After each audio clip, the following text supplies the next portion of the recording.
ሰላም ጤና ይስጥልን የተከበራችሁ አድማጭ ተመልካቾቻችን እንደምን አላችሁ? የሰዓቱን መረጃዎች ይዘን መጥተናል። አብራችሁን ተቆዩ ዘንድ የአክብሮት ግብዣችን ነው። አድማጭ ተመልካቾቻችን ቻናሉ ዳሞት ስታር ነው። አዲስ የሆናችሁ ተወዳጁ ኮሜንታችሁን የኮሜንት መስጫ ሳጥን ላይ ማስቀመጥ እንዳትረሱ።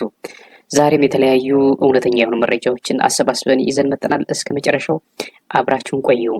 ወደ ዝርዝሩ ከመሄዳችን በፊት ዋና ዋና ነጥቦቹን እናስተዋውቃችሁ። የፋኖ ኃይሎች አንድነት የፈጠሩት ለመደራደር ለመመቻቸት ነው ሲሉ የብልጽግናው ሚዲያዎች በተደጋጋሚ እየዘገቡ ነው። እናም የብልጽግናው መንግስት ድርድር ሊጀምር እንደሆነ መረጃዎች ያሳያሉ። አርበኛ ዘመነ ካሴ እየታገለ አይደለም የተቀመጠው ሱዳን ነው በማለት አንዳንድ ተንቀሳቃሽ ምስሎችን እያጋሩ ሚዲያዎች እያራገቡት ነው። ይህ ምስል የሚራገበው ከትናንትና ጀምሮ ነው። የዚህንም እናያለን። ጀነራል ባጫ ደበሌ በኬንያ የራሳቸውን ብሔር እያደራጁ ነው ተባለ። ሰውየው በአምባሳደርነት ኬንያ እንደተቀመጡ ይታወቃል። የዚህንም እናያለን። ህወሓት የነጌታቸው ረዳ ሰራዊት መማረክ ጀመሩ ሲል እየገለጸ ነው። የነጌታቸው ረዳ ደጋፊዎች ደግሞ የጌታቸው ሰራዊት አይደሉም፣ ዝም ብለው ነው ዩኒፎርም ያለበሷቸው ይላሉ። የዚህንም መረጃ እናያለን። አቶ ዳንኤል ክብረት ከጠቅላይ ሚኒስትር አብይ አህመድ አማካሪነት ዘወር ሊል መደረጉ ተሰምቷል። የመምህራን ቤት ሊገነባ ነው። እንዲሁም ጠቅላይ ሚኒስትር አብይ አህመድ በፓርላማ ላይ 1.5 ሚሊዮን ቤቶች ይገነባሉ ማለታቸው ይህ በርካቶቹን እያነጋገረ ነው። የዚህንም የምናይ ይሆናል። አድማጭ ተመልካቾቻችን እነዚህና መሰል መረጃዎችን ይዘን መጠናል። አብራችሁን ቆዩ።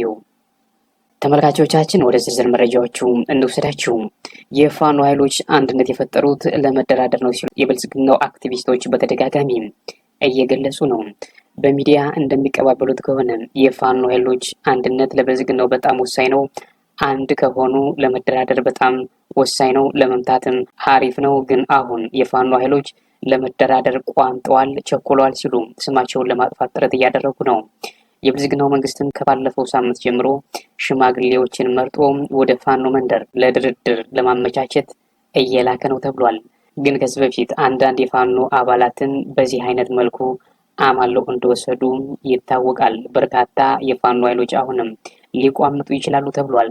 ከዚህ በፊት ወደ ብልጽግናው የገቡ የፋኖ አባላት በተለይ አመራር የነበሩ ግለሰቦች ዳጎስ ያለ ብር እንደተሰጣቸው መረጃዎች ያሳያሉ። እናም ይህንን ዳጎስ ያለ ብር ያዩ ወይንም የተመለከቱ የፋኖ አመራሮች ወይንም አባላት ወደ ብልጽግናው መንግስት ሊገቡ እንደሚችሉ አንዳንድ የመረጃ ምንጮች ያሳያሉ። አሁን ላይ በበርካታ አቅጣጫዎች የብልጽግናው መንግስት ሽማግሌዎችን ለመላክ እንደተሰናዳ ተገልጿል።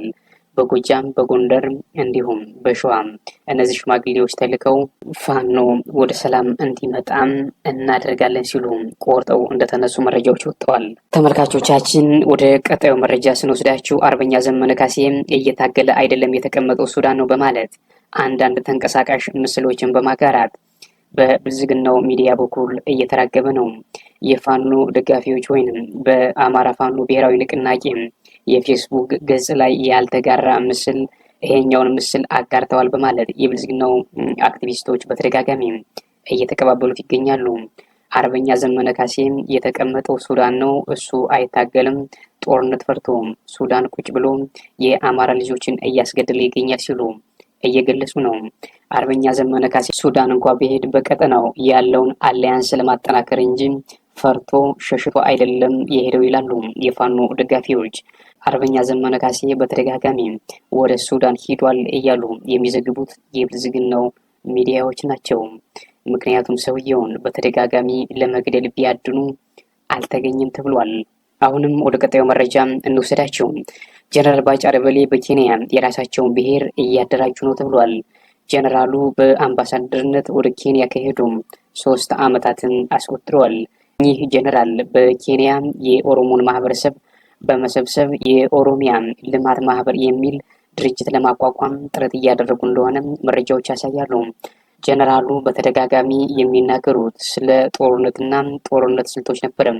ጸረ ሽምቅ ሳይንስን ታመላክታለች የተባለች መጽሐፍ ካሳተሙ በኋላ አሁን ደግሞ በኬንያ የራሳቸው ብሔር የሆኑትን ሰዎች በማሰባሰብ ላይ እንደሆኑ መረጃዎች ያሳያሉ። ሌሎች ብሔር ብሔረሰቦች በኬንያ እንደማይመለከታቸው ተገልጿል። ተመልካቾቻችን ህወሓት የነጌታቸው ረዳ ሰራዊትን መማረክ እንደጀመረ አንዳንድ ምስሎች እየወጡ ነው። የነጌታቸው ረዳ ደጋፊዎች እንደሚናገሩት ከሆነ እነዚህ ግለሰቦች ተማረኩ የተባሉት የነጌታቸው ረዳ ሰራዊቶች አይደሉም። ዝም ብለው ሲቪል የሆኑ ግለሰቦችን ከመንገድ ሰባስበው ነው ዩኒፎርም ያለበሷቸው። ህወሓት በምንም አይነት ሁኔታ የነጌታቸውን ሰራዊት ሊማርኩ አይችሉም ሲሉ ተናግረዋል። ሰሞኑን በአፋር እንዲሁም በጠለምት አካባቢ የነጌታቸው በአብይ አህመድ እርዳታ የታጠቁ ታጣቂዎች ከነ ደብረጽዮን ቡድን ወይንም ቲዲኤፍ ጋር እንዲገጥሙ እየጋፋፉ እንደሆነ መረጃዎች ያሳያሉ። ጠቅላይ ሚኒስትር አብይ አህመድ በአማራ ክልል እያካሄደ ያለው ጦርነት አማራን ከአማራ ነው። በትግራይ ክልልም በተመሳሳይ ይሳካለት ይሆን የሚለው ደግሞ የሚታይ ይሆናል። አሁን በአንዳንድ አካባቢዎች የትግራይ ነጻ አውጭና ቲዲኤፍ በከፍተኛ ሁኔታ እየተታኮሱ እንደሆነ መረጃዎች ወጥተዋል። በአላማጣም ጨርጨር በተደጋጋሚ ተኩስ እንደሚሰማ የተገለጸ ሲሆን ይህ ተኩስ ደግሞ የሚካሄደው በነጌታቸው ረዳ ቡድንና በነ ደብረጽዮን ቡድን መካከል እንደሆነ መረጃዎች ያሳያሉ። ጠቅላይ ሚኒስትር አብይ አህመድ የጌታቸው ረዳና የደብረጽዮን ቡድን በደንብ የሚዳቆስ ከሆነ ለጠቅላዩ ሰርግና ምላሽ ሆንላቸዋል ተብሎ ይጠበቃል። ወደ ቀጣዩ መረጃ እንወስዳችሁ። አቶ ዳንኤል ክብረት ከጠቅላይ ሚኒስትሩ ማህበራዊ ሚዲያ አማካሪነት ዞር ሊሉ እንደሆነ መረጃዎች ያሳያሉ።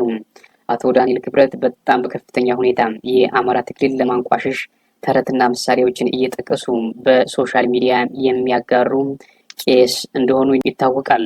እኚህ ቄስ ወይንም ዲያቆን በተደጋጋሚ የአማራን ትግል ለማኮሳመን ለማዋረድ የሄዱበት ርቀት በጣም ከፍተኛ ነው ይባላል። እናም ጠቅላይ ሚኒስትር አብይ አህመድ አጠገባቸው አድርገው ካዩቸው በኋላ አሁን ደግሞ ከአጠገቤም ራቅ በል አታስፈልገኝም ያሉ ይመስላሉ። ሌላ ስልጣን ሊሰጧቸው እንደሆነ እየተሰማ ነው። ጠቅላይ ሚኒስትር አብይ አህመድ ሊያባርሩ ሲሉ መጀመሪያ ያቀርባሉ፣ ከዛ ቀስ እያሉ እንደሚያርቁ ይታወቃል። የአቶ ገዱ አንዳርጋቸውም ሁኔታ እንደዚያ እንደነበር ይታወሳል። አቶ ገዱ አንዳርጋቸው የውጭ ጉዳይ ሚኒስትር ሆኑ። የውጭ ጉዳይ ሚኒስትር ከሆኑ በኋላ የጠቅላይ ሚኒስትሩ ልዩ አማካሪ ከሆኑ በኋላ የቁም እስረኛ ሆነው ቀጥታ ወደ አሜሪካ በግዞት እንዲወጡ ተደርገዋል። የአቶ ዳንኤል ክብረት እጣ ፋንታም ይህ ሊሆን እንደሚችል አንዳንድ የመረጃ ምንጮች ያሳያሉ። በአቶ ዳንኤል ቦታ አቶ ጌታቸው ረዳ ሊተካ ይችላል ተብሏል። አድማጮቻችን ወደ መጨረሻው መረጃ ስንወስዳችሁ የአዲስ አበባ ከንቲባ ወይዘሮ አዳነች አቤቤ በአዲስ አበባ የመምህራን የኮንዶሚኒየም ግንባታ ሊጀምር ነው ሲሉ ትናንትና ማብሰራቸው በርካቶቹን እያነጋገረ ነው። ወይዘሮ አዳነች አቤቤ መምህራን በጣም ተቸግረዋል፣ የቤት እጦት እንዳለ እናውቃለን፣ አሁን ግን እንኳን ደስ ያላችሁ ቤት ሊገነባላችሁ ነው ሲሉ ለሚመጣው ምርጫ ፕሮፓጋንዳ እየተጠቀሙ ነው ተብሏል። ጠቅላይ ሚኒስትር አብይ አህመድም በፓርላማ ንግግራቸው በሚቀጥሉት 3 ዓመታት ውስጥ 1.5 ሚሊዮን ቤቶች እንገነባለን ሲሉ የሌለ ፕሮፓጋንዳ ማሰራጨታቸው ይታወሳል። ምርጫው ሳይደርስ አጠራቅመው ቆይተው ለፕሮፓጋንዳ ለመጠቀም እንጂ መሬት ላይ የወረደ ተግባር አይሰሩም ሲሉ አንዳንድ አስተያየት ሰጪዎች ይናገራሉ።